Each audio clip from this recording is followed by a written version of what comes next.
안녕하십니까. 유엔미래 포럼의 박영숙입니다. 박영숙의 미래TV. 자, 인간의 수준을 가진 AI는 몇 년에 우리에게 다가올까? 지금은 AI 시대에 네로 AI라고 합니다. 좁은 AI. 그래서 한 가지밖에 못해요. 바둑을 두거나 자율차를 몰거나 한 가지밖에 못해요. 그런데 이제 그것을 네로 AI라고 하고 제너럴 AI, 이게 인간 닮은 제너럴, 일반적인, 그죠? 일반 인공지능. 제너럴 AI는 언제 올 것인가? 이 제너럴 AI가 오고 난 뒤에는 슈퍼 AI가 옵니다. 슈퍼 AI는 이제 터미네이터, 그 다음에 슈퍼맨처럼 날아다니는 AI, 사람이 날아다닐 수 있게 되겠죠. 그거는 20, 30년 후라고 생각하고, 인간 닮은 AGI, 그죠? AI는 몇 년에 오나? 일론 머스크는 2025년에 온다고 했어요. 일론 머스크는 2025년, 내년이에요, 내년에. 그런데 레이 커즈와일은 2029년에 온다 그랬고, 벤 고르첼은 2026년 정도에 온다 그랬어요. 그래서 정말 이제 인간 닮은 AI, 인간 닮은 AI는 여러 가지 한꺼번에 다 하는 거예요. 한 가지만 하는 게 아니라 여러 가지, 그죠? 내가 집에서 애도 키우고 직장에도 나가고, 그죠? 투자도 하고, 그 다음에 뭐 여행도 해야 되고, 뭐 이런 거 전부 다 하는 거예요. 그래서 레이 커즈와일과 박영숙이 지금 뭐 우리 세계 미래회의 발표할 때 만난 사람이, 이 사람이 레이 커즈와일이고요. 이 사람은 정말 유명한 사람인데 잘 알아놓으셔야 돼요. 에디슨의 후예다. 그죠? 제2의 에디슨이다. 미국 사람들이 이렇게 얘기하고 있고, 이 사람이 피터 디아만디스고, 이 피터 디아만디스하고 우리 레이 커즈와일이 싱귤레리티 대학을 만들었어요. 싱귤레리티 대학. 아무튼 자, 레이 커즈와일 조디의 설명이 나오니까요. AI가 인간 수준의 지능을 뛰어넘으면 어떻게 될까? 언제 뛰어넘나? 이게 굉장히 사람들이 관심사죠. 그래서 AI가 인간 수준이 되려면 AGI가 되는 거죠. ASI, 아까 이야기했죠. 슈퍼 AI는 날아다니고 뭐 사람이, 그죠? 뭐 엄청난 힘을 가지고 이런 건 아직 힘이 들어요. 그래서 인간다운 AGI는, 그죠? 미래학자 레이 커즈와일과 기술학자 일론 머스크가 어떻게 이야기했는지, 그죠? 10년이 끝나기 전에 진정한 수준의 AI 출연이 목격을 할 수 있다. AI 나온다. 라고 이렇게 주장을 하는 겁니다. 그래서 이런 강력한 기술을 통해서 인터넷에 연결이 되면 개인의 창의력이 엄청나겠죠. 그리고 문제 해결 능력이 엄청나게 향상이 되고요. 그죠? 뭐 굉장히 많은 변화가 올 것이라고 봅니다. 그래서 AGI 등장으로 발전하는 분야는 의료 산업이, 그죠? 이제 뭐 의사들 크게 필요 없어요. 그죠? 의사 대신에 5,000배로 확대돼서 사람 눈에는 안 보이는 암도 발견할 수 있고요. 수술할 때 확대된 거 가지고 여기에 피가 뭐 나오고 있네. 여기에 조그만 무슨 상처가 나 있어요. 꿰매야 되겠어. 뭐 이런 것들 전부 다 하는 거죠. 그래서 모든 산업에 영향을 미치게 된다. 우리가 자녀 키우고 국가를 이끄는 이런 방식도 샥 바뀝니다, 이제. 아이를 키우고 지금까지는 초등학교 보내고 중학교 보내고 뭐 파락군에다가 갖다 집어넣고 이딴 짓 하는데 그런 게 전혀 파락군이 없어져요. 이제 완전 없어집니다. 왜냐하면 전부, 그죠? 산속에 있어도 AI 똑같은 거를 배울 수 있어요. AI가 가르쳐 주는 거죠. 그래서 싱귤레리티 대학의 이제 공동 설립자 레이 커즈와일은 2029년이 되면 인간처럼 똑똑한, 인간의 능력을 가진, 인간의 머리, 브레인을 가진 AI가 나온다. 이렇게 이야기했어요. 그러면 이 레이 커즈와일은 누구인가? 미국에서는 토마스 에디슨으로 후예로 이제 인정을 받아요. 그래서 레이 커즈와일은 유명한 사람입니다. 발명가이고 미래학자이고, 그죠? 그리고 뭐 이 사람은, 그죠? 15살 때 이미 음악을 작곡을 해가지고 컴퓨터 프로그램으로 만들었어요. 월스트리트 저널에서는 이 사람을 불안한 천재라기도 하고, 그다음 포브스 같은 데에서는 사고 기계, 그죠? 사고 생각을 해가지고 물건을 만든다라고 이렇게 얘기를 하고요. 이 사람이 만든 게 너무 많아요. CCD 평판 스캐너, 이거 잘 모르겠지만은 스캐너예요. 최초의 옴니폰드 광학 문자 인식. 그러니까 눈이 안 보이는 그 눈 안 보이는 시각 장애인들이 광학으로 문자를 인식할 수 있도록 이걸 컴퓨터로 만들었어요. 시각 장애인을 위한 최초의 음성 판독기. 시각 장애인은 그죠 들어야 되잖아요, 그죠? 음성 판독기, 음성으로 알려줘요. 그리고 웅장한 오케스트라 악기를 재현할 수 있는 신서사이저 만들었어요, 이 사람이. 그래서 중요한 발명가였다 이렇게 얘기합니다. 그래서 그 사람은 지금 현재 토마스 에디슨의 정당한 상속인이다. 미국의 토마스 에디슨이라고 이야기를 하고 있고요. PBS는 EBS 같은 거예요, 미국에. 미국을 만든 16명의 혁명가다. 이렇게 이야기를 했고요. 미국 기술 메달, 그래미상, 메달, 우리 그 영화인들은 그래미상 뭐 이런 걸 받는데, 기술자들은 기술 메달상이라 그래요. 그 그래미상이라 그러는데 이런 걸 받았어요. 몇 번 받았어요. 여러 번 받았어요. 미국 발명가 명예전당에 지금 들어가 있고요. 올라가 있고요. 3명의 미국 대통령으로부터 명예훈장을 받았습니다. 그리고 명예학 박사 학위는 21개를 받았어요. 각 대학마다 이 사람에게 명예학 박사 주려고 경쟁을 하는 거예요. 자, 놀랍습니다. 그죠? 이 사람이, 저희의 친구인, 레이 커즈와일입니다. 레이 커즈와일은 처음에 구글이 막 뜨기 시작했을 때 2012년에 구글의 엔지니어링 이사로 초청을 받았어요. 그래서 엔지니어링 이사를 하다가 지금은 안 해요. 아무튼 오랫동안 구글에서 이 연구원, 수석 연구원이자 AI 비전가로 활동을 했습니다. 레이의 저작물은 뭐 많이 있어요. 그 중에서 특이점이 온다. The Singularity is Near 이런 책이 나왔어요. 이만큼 두꺼워요. 이만큼 두껍고 최근에 나온 거는 특이점이 더 가까워졌다. 그죠? The Singularity is Nearer 라고 하는 책을 해놨는데 이만큼씩 가까운데 특이점이 다가와서 기술 발전이 그죠? 일직선상에 닿아가지고 2045년 이후에는 세상이 어떻게 바뀔지 도저히 알 수 없다. 예측이 불가능하다. 이런 것까지 이야기했어요. 인간 수준의 AI에 대한 레이 커즈와일의 예측은 이렇게 갑니다. 2029년까지 인간 수준의 지능이 될 거다. 이렇게 하고 이 사람이 하는 말이 나는 약 24년 전에 1999년에 AI가 2029년이 되면 인간 수준의 지능을 달성할 것이라고 처음 예측했습니다. 24년 전의 예측을 지금도 자기가 굳건히 지키고 있는 거예요. 29년이야. 29년 되면은 인간보다 더 똑똑한 AGI가 다 나와. 그래서 스탠포드는 이듬해 이를 논의하기 위해서 국제회의를 조직할 정도로 대담하고 놀라운 예측이었습니다. 24년 전에 AI가 인공지능이, 그때는 인공지능이 뭔지도 몰랐어요. 우리나라 같으면. 그죠? 알파고 나오기 직전이었으니까. 인간 수준의 능력이 된다. 이렇게 하니까 놀라가지고 스탠포드 대학교에서 국제회의를, 그죠? 이거 맞나 틀리나 이야기하려고 국제회의까지, 했었습니다. 조직을 했을 정도였어요. 그래서, 아무튼 이 사람이 회고하는 거예요. 회고.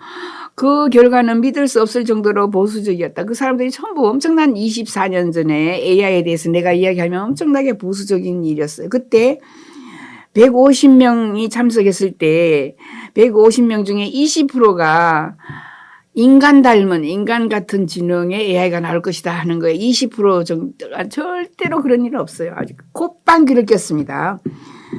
80%는 일어날 것 같기도 해. 일어날 것처럼 느꼈지만 29년까지는 아니야. 아마 2100년 정도 될 거야. 이런 식으로 얘기한 거예요. 전부 이 사람을 바보처럼 취급하고, 그죠? 아주 웃긴다. 이렇게 100년 걸릴 거라고 예측을 했는데, 실제로 이제, 이게 일론 머스크는 내년에 온다 그랬어요. 2029년까지 기다릴 필요가 없어. 내년에 이미 온다. 일반 지능이. 이렇게 세상이 변합니다. 그래서 AI의 지속적인 발전을 두려워하기보다는 기술을 그죠? 우리가 협력자가 돼야 된다. 이렇게 얘기하고 아직까지도 내가 레이 커즈와일은 나는 2029년에 대한 예측을 고수하고 있다. 그래서 다른 사람은 2025년에 온다 그러고 벤 고르체는 2026년에 온다 그러고 많은 사람들이 그렇게 이야기하지만 난 아직까지 2029년에 24년 전에 예측한 거 똑같다. 아무튼 2030년에 대부분은 AGI가 올 것이다라고 모든 사람들이 이제는 다 이제 합의를 봤어요. 2030년 되면 아마 AGI가 올 거야. 이렇게 했어요. 근데 이 레이 커즈와일이 책을 많이 썼거든요. 뭐 굉장히 많은 책을 썼는데 그중에 147개의 예측은 86% 정확하게 맞췄습니다. 그래서 그 예측은 지금 위키피디아에 다 올라가 있고요. 저 뒤에 가면 예측한 거 막 보여줘요. 일론 머스크는 그죠, 인간 같은 AI 발전이 이렇게 얘기했어요. AI는 2025년까지 어떤 인간보다 훨씬 더 똑똑해지며 2025년까지 우리를 따라잡을 것이다. 인간 닮은 AI가 나올 것이다. 일론 머스크가 이미 자율차도 내놓고 화성 착륙도 내놓고 이 사람이 스페이스X 해가지고 스타링크 인공위성을 쫙 쏴가지고 전부 지상을 내려다보는 거예요. 그러면서 스타링크라는 거는 스타링크가 이미 한 달에 10만 원, 15만 원 하는데 그게 인터넷이에요. 인공위성이 공중에서 인터넷을 쏘는 거죠. 그래서 KT 망합니다. 없어져요. 없어지고 사람들이 전부 스타링크로 인터넷을 연결할 거예요. 왜? 전 세계 어디를 가나 돈 다시 내지 않고 그죠, 다 쓸 수 있어요. 저 인공위성이 쏘는 거니까. 산에서나 들에서나 사막 속에서나 물 속에서나 전부 다 인터넷이 다 되는 거예요. 이 스타링크는. 그래서 뭐 이런 것까지 하는 사람이 일론 머스크가 2025년에 AGI가 나온다 이렇게 얘기했어요. 그래서 일론 머스크는 초지능 AI가 이게 슈퍼 AI입니다. 슈퍼 AI는 잠재적으로 위험하다. 그죠? 날아다니고 뭐 터미네이터 얼마나 그죠? 힘이 세요. 그러니까 그래서 그런 슈퍼 AI를 만들려면 친인류적인 AI 스타트업이 친인류적인 이런 그죠 목적을 가지고 인간을 위해서 살아야 한다라는 거를 만들기 위해서 xAI라는 회사를 만들었어요. 이 사람이 항상 AI가 위험하다가 xAI라는 회사를 만들었습니다. 이게 지금 ASI를 설명하고 있는 거예요. 레이 커즈와일이. Artificial Super Intelligence입니다. 이렇게 되면은 인간이 날아다니고 터미네이터처럼 엄청 힘이 세고 이것은 저희는 한 20, 30년 후에 올 거라 이렇게 생각을 하고 있어요. 요게 지금 레이 커즈와일이 이거 유명한 그림입니다. exponential growth 해서 기하급수적인 성장입니다. 컴퓨터가 110년 동안 엄청나게 이렇게 발전을 했다라는 거예요. 1900년도에 컴퓨터에서 2008년도까지 컴퓨터의 발전, 성장, 그죠? 속도를 여기다가 그림을 이렇게 그려줬고요. 요것도 레이 커즈와일이 만든 건데, 레이 커즈와일이 싱귤레리티에 어떻게 인간이 가까워지고 있나라는 거를 그죠? 그림으로 이렇게 나타내서 그렸어요. 그 옛날에 생태계가 탄생했다가 여기 보면은 뭐 그죠? 인간의 그 변화가 쭈르륵 나옵니다. 랩타일 해가지고 그죠? 이 랩타일에서 그 다음에 이제 농경 시대가 나오고 프린팅이 나오고 프린팅은 인쇄죠. 인쇄 기술이 나오고 그다음에 퍼스널 컴퓨터 PC가 나오고 뭐 이런 식으로 해가지고 인간이 싱귤레리티에 점점 가까워지는 이 그림을 20년 전에 그려가지고 다 알려줬고요. 요거 마이크로 프로세스가 그죠? 얼마나 속도가 빨라지는지 또 이것도 그렸고요. 많은 것들을 알려주고 있습니다. 이 레이 커즈와일입니다. 레이 커즈와일 이제 그죠? 80세 가까이 됐어요. 80세 가까이. 예. 이 사람은 천재입니다. IQ가 뭐 굉장히. 레이 커즈와일이 한국에 저희가 초청해서 왔을 때의 모습이고, UN 미래 포럼 행사에 많이 오고 있고, 그죠? 뭐, 레이 커즈와일. 그죠? 레이 커즈와일은 이제, 인간이, 로봇이 또는 AI가 인간을 능가하는 그런 기술을 가지고 있게 된다라고 했고, 제가 지금 간호사 로봇인 그레이스 로봇, 딸 로봇하고 같이 살고 있고, 로봇을 보여드리고 있습니다. 예. 얘가 지금, 패션쇼에 등장을 한 거예요. 패션쇼에 등장해가지고, 걷고요. 그래가지고, 일반 모델들과 같이 걸어서 갔습니다. 얘는 이제 슬라이딩 하는 거 그죠? 이게 바퀴 달려가지고 쭉쭉 나가는 거 이런 걸로 갔습니다만은 아무튼 뭐 장미화 가수하고 그죠? 노래도 같이 하고 자, 이 장면은 박영숙을 1시간 동안 그 SBS에 일요 특선 다큐멘터리에 그저 그레이스하고 찍어가지고 나갔습니다. 이런 것처럼 굉장히 많은 이런 변화들이 오게 되는 게 바로 AI 시대가 온다. AI의 특이점부터 시작해서 그죠? AI 인간 닮은 AI 시대 몇 년에 올 것인가? 2025년 또는 2026년, 2029년 이렇게 온다고 이야기하는데 이런 AI가 오면은 비리가 근절됩니다. 오늘 지금 이 이야기를 정말 하려고 이게 사실상 주제입니다. AI가 사람처럼 똑똑하면은 이제 공문서를 결제하기 하면 직후에 공개를 해요. 다른 나라에서는 투명성을 강화하고요. 국가안보라든가 아니면 뭐 그 외교 갈등이 생길 소지가 있는 외교 문서를 제외하고는 이제 정부에서 공문서를 결제 직후에 공개를 하게 돼 있어요. 이렇게 하면은 앞으로 비리 척결이 된다, 비리 근절이 된다 이런 이야기를 지금 하려고 합니다. 공문서 결제 직후에 공문서를 정보를 공개하는 움직임이 지금 AI가 나와가지고 이게 가능한 거예요.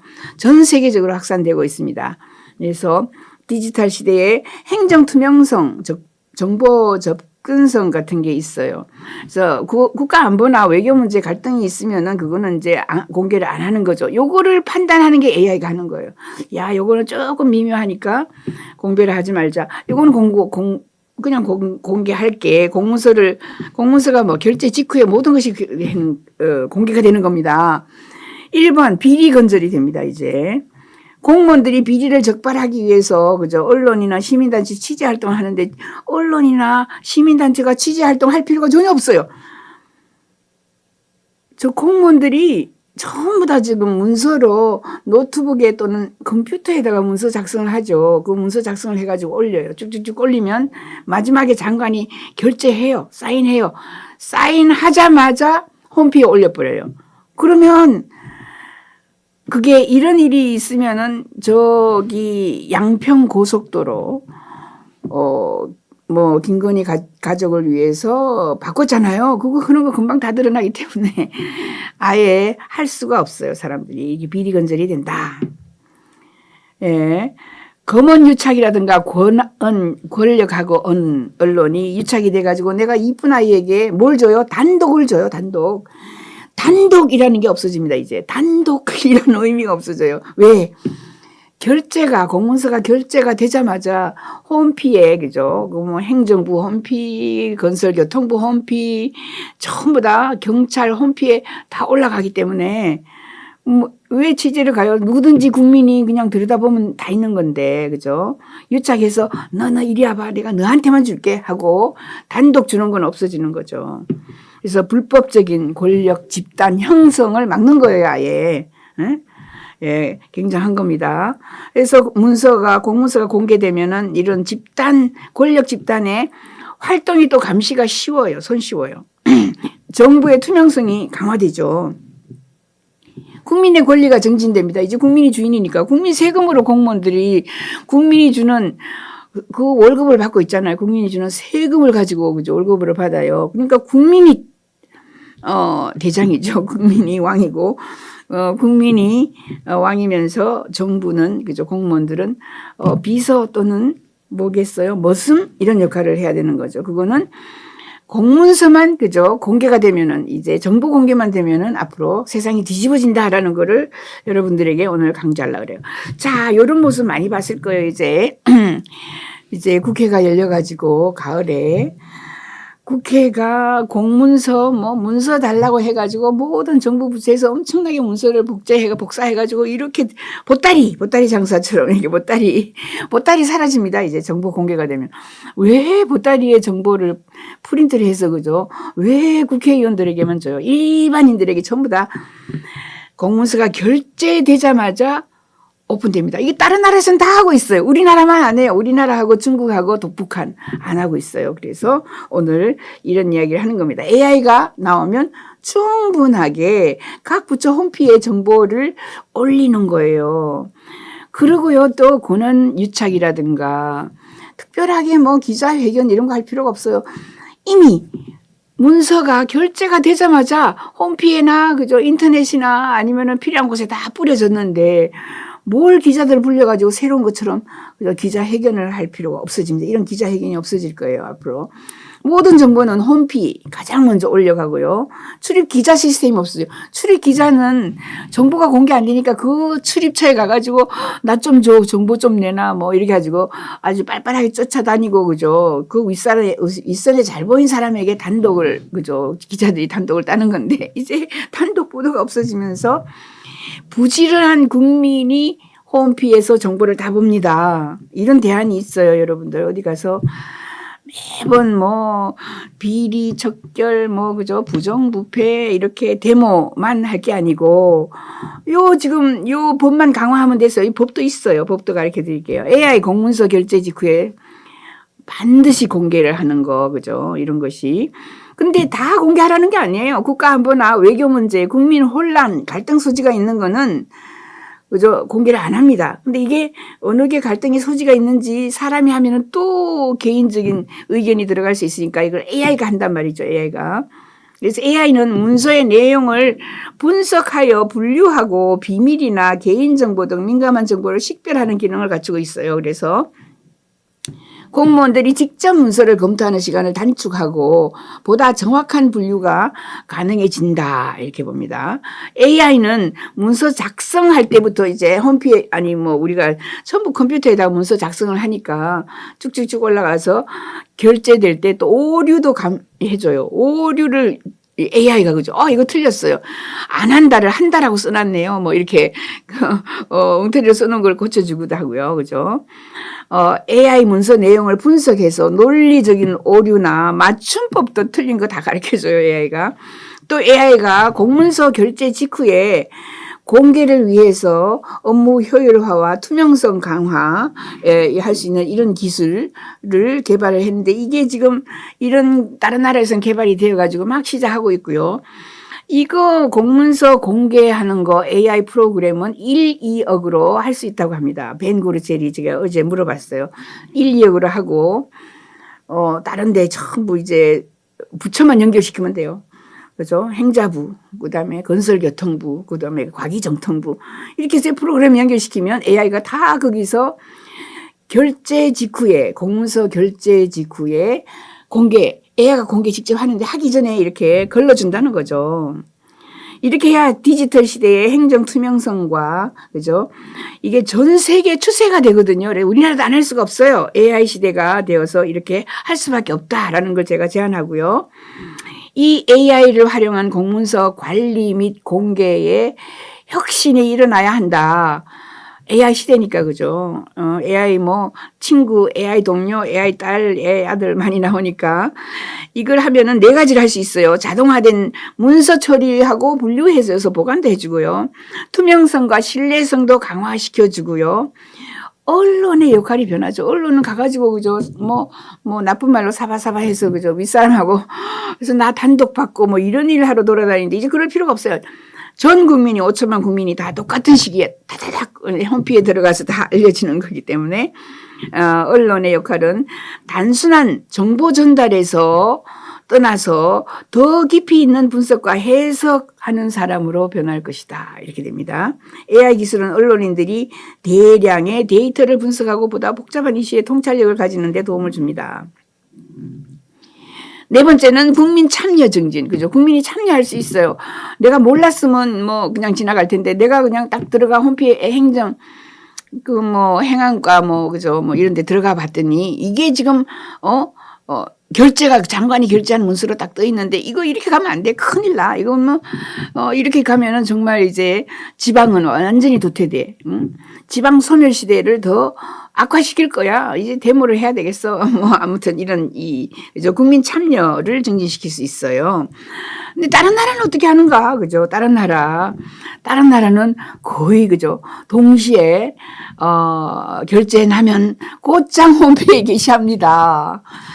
자유정보법이라고 미국에서는 그죠? FOIA라 그래요. Freedom of Information Act라 그래가지고 국민에게 정보를 그죠? 읽을 수 있는 자유를 주는 걸 자유정보법이라 그래요. 미국은 자유정보법을 통해서 정부 문서의 공개를 규정합니다. 이 법은 미국 연방정부가 보유한 문서나 기록을 공개하도록 되어 있고요. 그런 권리를 시민에게 부여한다. 이를 통해 정부의 투명성을 높이고 있다. 그 다음에 유럽도 마찬가지입니다. 유럽연합에서는 공공부문 정보 재사용 지침 해가지고 공공부문의 정보를 가능한 한 넓게 공개하고 재사용할 수 있도록 권장하는 이런 지침을 그죠? 투명성 때문에 하는 거죠. 그런데 한국에도 법원이 있어요. 안 지켜서 그렇지. 공공기록물 관리에 관한 법률 및 정보공개법이 있습니다. 한국도 이런 법이 있는데 크게 결제 직후에 모든 정보를 공개하는 움직임이 아주 전 세계 추세인데도 불구하고 우리나라는 아직까지 미흡하다. 저 뒤에 가서 다시 설명이 돼 있어요. 이런 공무원들의 서류나 문서가 결제된 후 직접 즉각 공개가 된다면 비리 건설이 되고 검언유착, 공무원 마피아 집단 이런 것들이 다 없어질 수 있습니다. 정부 정책, 공문서 공개가 미흡한 나라를 봤더니 중국 제일 미흡해요. 중국은 정보 공개 제한하고 있어요. 러시아도 안 해요. 북한은 정보 공개를 전면적으로 금지하고 있다. 이렇게 돼 있습니다. 이런 나라들이 있는데 한국은요. 2009년부터 행정정보공개법을 제정해가지고 정부가 보유한 정보를 국민에게 공개하도록 하고 있다. 그러나 아직까지도 일부 정책이나 공문서 공개가 미흡하다. 특히 경제정책이나 외교정책, 국가안보 관련된 이런 문서 공개가 미흡하다. 특히 지방자치단체의 정책 공문서 공개가 아주 미흡하다. 이렇게 이게 지금 제가 한 이야기가 아니고 챗GPT하고 바드, 클로드 여러 군데에서 똑같은 이야기를 하고 있어요. 정부 정책 공문서 공개를 적극적으로 하는 나라는 아까 미국 했고요. 영국 했고요. 스웨덴이 제일 빠릅니다. 스웨덴은 2009년부터 모든 정책을 공개한다라는 원칙을 세웠어요. 여기는요. 스웨덴은 국가안보라든가 또는 국방에 관한 것까지도 모든 정책을 공개한다라는 원칙을 세웠어요. 그래서 모든 정부 정책을 인터넷에 공개하고 있습니다. 현재. 2009년부터요. 그죠? 그러니까 20년 가까이 되는데 미국은 1966년부터 정보자유법 아까 이야기했죠. 정보자유법으로 사람들이 국민에게 공개하도록 다 하고 있어요. 영국은 2000년부터 정보자유법 이렇게 해서 하고 있고요. 그래서 그러나 다 공개하라는 게 아니에요. 각 나라마다 조금 보면은 국가안보나 국민의 안전에 영향을 미치는 공개는 공개하지 않는다. 개인 사생활이나 기업의 영업 비밀 관련된 거는 공개하지 않는다. 민감한 정치적 내용이나 사회 갈등을 조장할 수 있는 건 공개하지 않는다. 그죠? 이런 거 다 있죠. 그래서 공개하지 않는다. 각국의 정보공개법으로 문서의 공개를 규정하고 있는데 미국의 자유법, 뭐 한국도 여기 있는데 정부의 그죠? 이거 어디에다 올리느냐 하면 주로 정부의 공식 홈페이지, 정부의 전자공고 게시판이 있어요. 다른 나라에 게시판에 올리고 언론기관에 그냥 자동으로 그죠? 이메일로 배포되게 돼 있고 국민 의견을 수렴하는 온라인, 오프라인 공청회도 개최하게 되어 있습니다. 그래서 한국의 경우는 아직까지도 정부 정책이나 공문서 공개가 미흡한 나라에 들어가 있습니다. 그래서 정책이나 공문서 내용이 국민에게 알려져야 할 필요성이 있는 경우에는 즉시 공개를 해야 된다. 그죠? 즉시 공개를 해야 된다라고 볼 수 있고 한국의 정보 공개율은요. 67.7%예요. OECD 평균 국가는 88.2, 거의 90%죠. 거의 90% 다른 나라에서는 정보를 공개한다. 우리나라는 67% 정도니까 아직 20, 30% 그죠? 못 따라가고 있습니다. 그래도 북한보다는 낫죠. 북한은 공개를 안 한다. 이렇게 돼 있어요. 근데 이게 중요한 거는 우리나라 국민들이 이걸 몰라요. 정보 공개하게 돼 있다라는 법이 있다는 걸 몰라요. 그래서 지금 우리가 이제 시위를 하거나 데모를 하거나 아니면은 운동을 해야 되는 것이 바로 국민들 사이에 정보 공개에 중요한 대한 인식이 부족해서 그렇습니다. 너 정보 공부하게 되어 있는데 왜 공개를 안 해? 양평 고속도로 그 정보 공개 다 해. 다 홈페이지에 다 올라가 있어야 돼. 이게 정보 공개를 요구할 수가 있습니다. 정부의 비리 부패를 감시하는데 아직까지 대한민국 사람들은 소극적이다. 그죠? 그래서 제가 이런 이야기 합니다. 정보 공개 국민추진위원회 또는 국민운동본부 이런 걸 만들어야 돼요. 대표는 제가 장인수 기자를 지목을 했습니다. 김건희 디올백을 취재한 장인수 이 기자가 이 정보 공개를 해야 된다라고 그죠? 어디에 인터넷 어디엔 가서 봤어요 제가. 이 이야기를 막 하고 계시더라고 장인수 기자. 장인수 기자는 해야 된다만 하지 왜 해야 되는 거며 해외에서는 어떻게 하고 있으며 해외의 법은 어떻게 되어 있으며 저는 이런 자료를 엄청나게 많이 가지고 있으니까 장인수 기자님하고 대화할 수 있는 기회가 있으면 이거 지금 그죠? 정보공개 국민본부, 정보공개 국민추진본부 이런 거를 만들어서 활동을 하면 세상을 뒤집을 수 있어요. 정보만 공개되면은 부정, 부패, 비리, 척결 다 됩니다. 정보 공개를 통해서 비리 척결이 가능합니다. 그래서 국민 인식 제고가 가장 중요하다. 공무원들이 내가 월급 주는데 내 월급 받고 왜 나한테 정보를 숨겨요, 국민한테. 그죠?